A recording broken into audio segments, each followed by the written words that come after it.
इसके बाद जा रहे हैं assessment of return. Assessment of return का मतलब क्या है?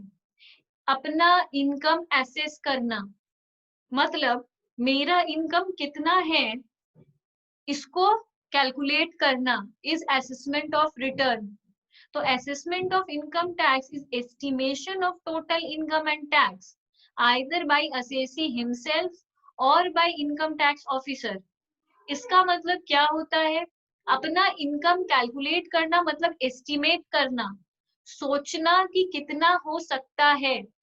जैसे हम तुम लोग को एक क्लियर बात बताते हैं, ये जो हम लोग एडवांस टैक्स चैप्टर पढ़े, एडवांस टैक्स में क्या लिखा था कि अगर हमारा इस साल का इनकम 10,000 से ज्यादा अगर हम लोग का टैक्स पेएबल चला जाता है तो हम लोग को एडवांस टैक्स भरना पड़ता है।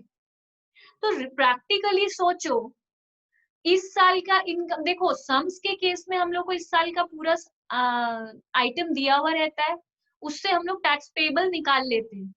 बट रियल लाइफ में हमको तो एडवांस टैक्स भरना है 15 जून से, पहला इंस्टॉलमेंट देना पड़ता है 15 जून को। तो पूरा साल का इनकम अभी आया कहाँ है? पूरा साल का इनकम तो 31 मार्च तक आएगा। 1920 प्रीवियस ईयर का पूरा इनकम तो 31 मार्च तक आएगा।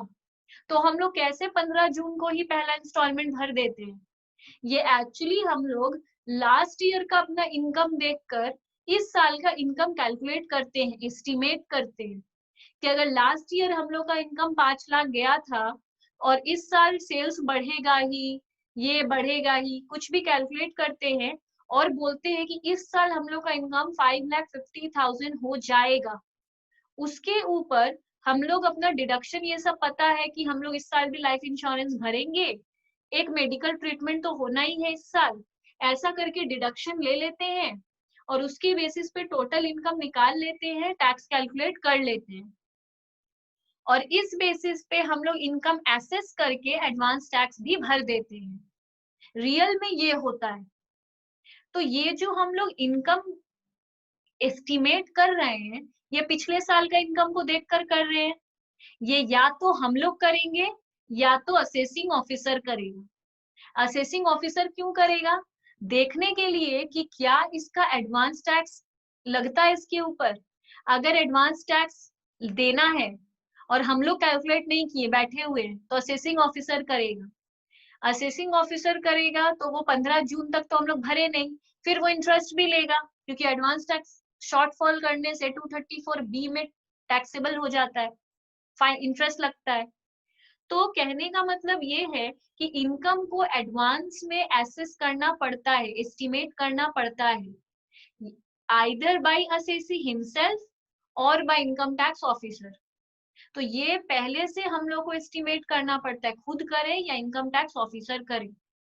क्यों करता है? एडवांस टैक्स देने के लिए। Assessment is broadly classified in 4 types. 4 तरीके से ये असेसमेंट होता है। एक तो खुद करो, सेल्फ असेसमेंट, तो एक एक करके पढ़ रहे हैं।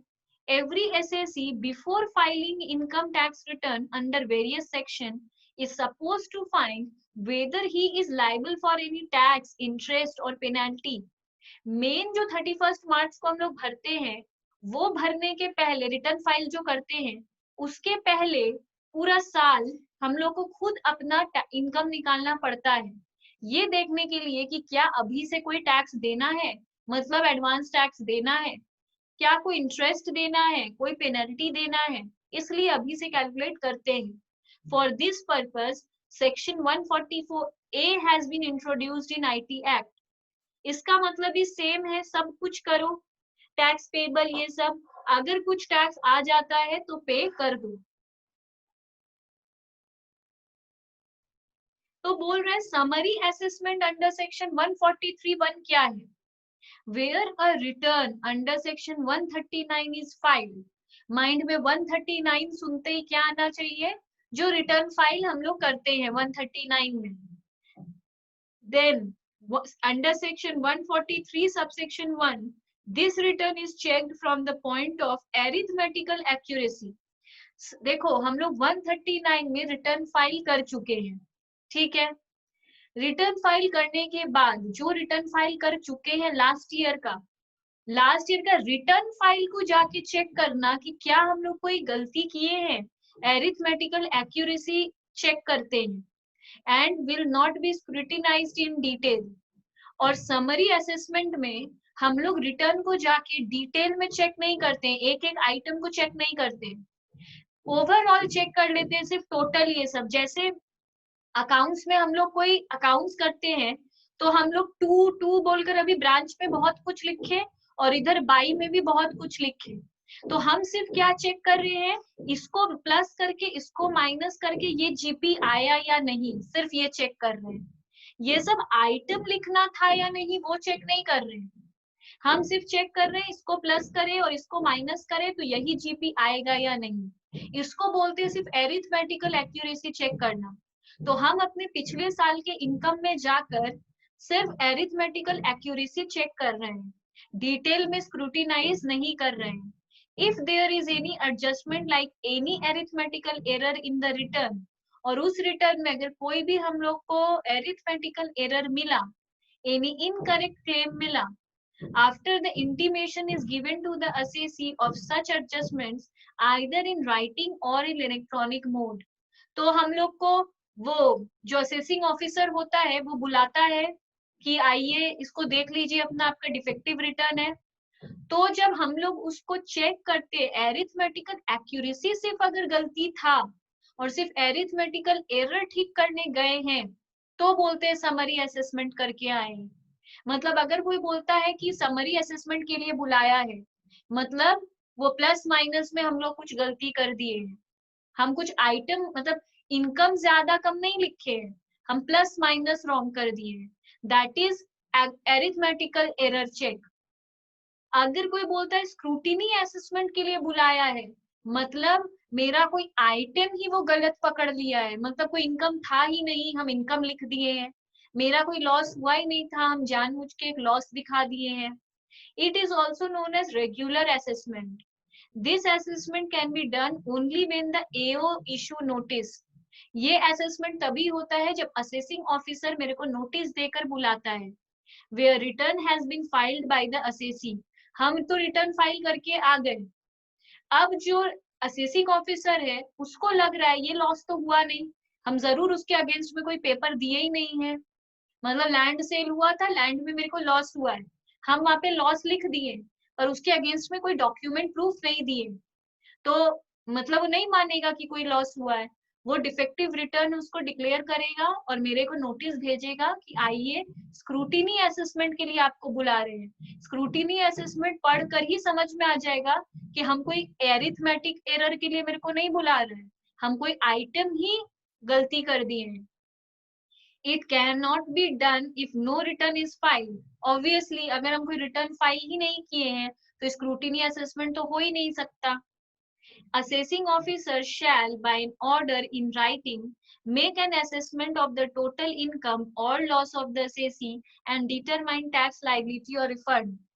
अगर ये वाला स्क्रूटिनी हुआ तो असेसिंग ऑफिसर मेरे साथ उसको एसेस करेगा, वो फिर से मेरा टोटल इनकम या फिर टोटल लॉस निकालेगा और फिर से मेरा टैक्स लाइबिलिटी या फिर रिफंड निकालेगा।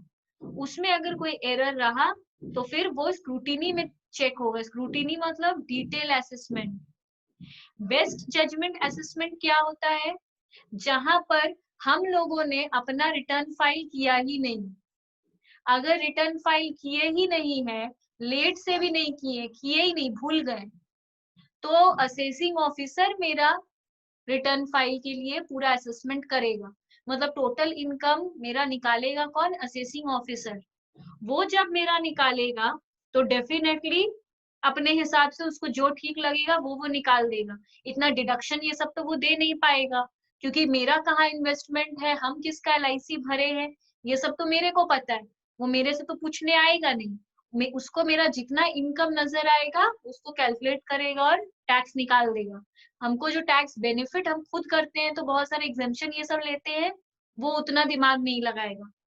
तो where any person fails to make the return required under section 139 subsection 1, 139 subsection 1 में क्या था, कंपलसरी रिटर्न भरना, मतलब मेरे को भरना ही था, and fails to comply with all the terms of a notice, और वो जरूर मेरे को नोटिस भी भेजा होगा, हम वो नोटिस का भी रिप्लाई नहीं दी. Assessing officer, after taking into account all relevant material मतलब important चीज, which he has gathered, उसको जितना कुछ मेरा मिला, after giving the assessing opportunity of being heard, वो मेरे को सुनने बुलाया था.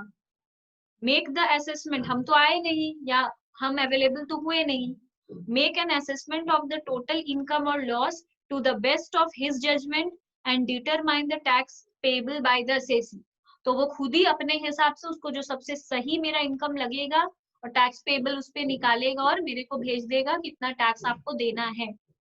तो बेसिकली इस चैप्टर में पढ़ने के लिए सिर्फ 4 चीज है. सेल्फ असेसमेंट मतलब खुद ही एडवांस में एस्टिमेट कर लो और उसके बेसिस पे अगर कोई टैक्स भरना है तो भर दो. समरी असेसमेंट करते हैं, कोई भी एरिथमेटिकल एक्यूरेसी करना है तो, एरिथमेटिकल एरर को ठीक करना है तो, ये डिटेल में जाकर नहीं करते. स्क्रूटिनी असेसमेंट मेरा डिटेल में होता है, इसमें कोई हम कैलकुलेशन मिस्टेक नहीं किए हैं, पूरा का पूरा एक इनकम या लॉस ही गलत दिखा दिए होंगे जिसकी वजह से मेरा टैक्स लायबिलिटी ये सभी रॉन्ग आ गया है. इसको असेसिंग ऑफिसर खुद ठीक करता है.